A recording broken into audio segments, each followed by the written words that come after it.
Le Festival Jonquière en musique est un événement très populaire au Saguenay-Lac-Saint-Jean. Depuis plus de 20 ans, les citoyens peuvent assister gratuitement à des spectacles extérieurs pour une durée de 4 semaines consécutives en été. J'ai avec moi aujourd'hui le président de Jonquière en musique, Yvan Pajot, pour nous donner davantage d'informations sur l'organisation et l'historique du festival. Bonjour, M. Pajot. Bonjour Marie. Donc, tout d'abord, pourquoi faites-vous les spectacles gratuitement à Jonquière en musique? C'est un élément qui a été analysé au fil des années et on croit que le festival demeure gratuit et donne un accès à un plus grand nombre de la population. C'est important pour nous parce qu'on pense que les jeunes, la population de Jonquière n'a pas à payer pour ce genre de spectacle. En même temps, bien, c'est sûr que pour nous, c'est plus difficile de boucler le financement au final, mais on pense que ça a un avantage certain au niveau du nombre de spectateurs à chaque spectacle aussi. Et puis, comment donc le festival a commencé il y a environ 24 ans? C'est M. Claude Basque, à l'époque, qui était propriétaire de bar sur la Saint-Dominique, qui a voulu dynamiser un peu le secteur, a voulu amener les gens un peu à fréquenter la Saint-Dominique au profit non seulement de son bar à lui, mais des restaurants qui étaient autour. Quand ça a commencé, c'était des semaines thématiques, la semaine blues, la semaine country et ainsi de suite. M. Basque s'est retiré peut-être il y a 8 à 9 ans. Et la nouvelle organisation de Jonquière Musique a pris le relais, a mis de côté les thématiques par semaine parce que ça donnait des contraintes un peu trop difficiles à atteindre au niveau du booking d'artistes. Mm-hmm. Tel artiste était disponible une telle semaine, mais non, c'était la semaine country. Donc, ce qui a fait en sorte que la programmation a pu être rehaussée en ce moment. Et puis, vous étiez sur la Saint-Dominique avant. Là, Oui. vous êtes rendu dans le stationnement de la Rivière-aux-Sables. Pourquoi ce changement? Premièrement, au niveau de la Saint-Dominique, c'est sûr que ça avait un cachet dans le fait qu'il y avait les restaurants et les bars de chaque côté. Mais au niveau de la vision des spectateurs, au niveau de l'ambiance de festivité, aussi la sonorité, parce que le son résonnait sur les bâtiments en croisée avec nos kits de son. Donc, c'est sûr que le son, il coupait directement dès qu'on dépassait l'immeuble de la Voie maltaise, si on veut. Donc, pour toutes ces raisons-là, aussi, le site enchanteur de la Rivière-aux-Sables, le décor fait en sorte que nous, on pense que c'est la bonne décision qui a été prise et on va rester là pour quelques années encore. Et puis, ça a fait quand même quelques mécontents. Quelles étaient leurs revendications? Bien, c'est certain que les restaurants et les bars qui sont là, ça amène une influence directe dans leur réservation, dans leur établissement.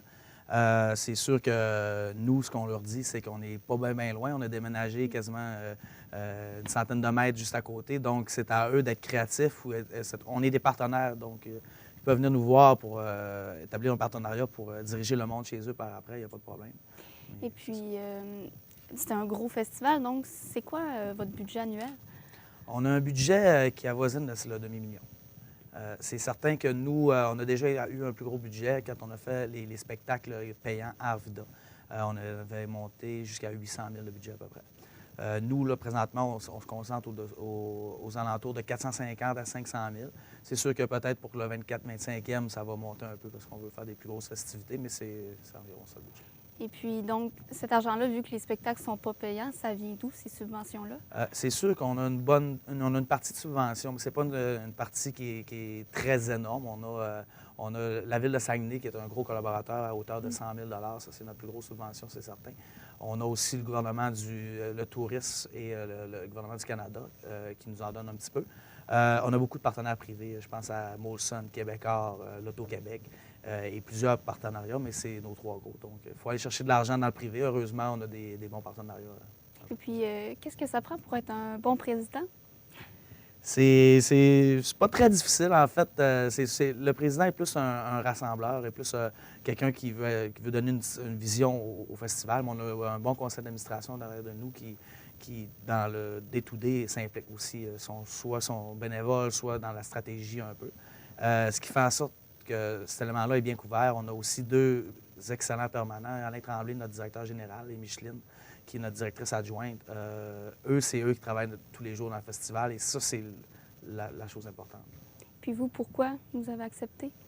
Bien, moi, j'aurais toujours aimé être musicien. Le domaine de la musique m'a toujours passionné. Je suis zéro en musique. J'ai trouvé ma passion autrement. Organiser des spectacles, puis faire triper la population, ça, c'est quelque chose que j'ai à cœur. Puis c'est tellement le fun.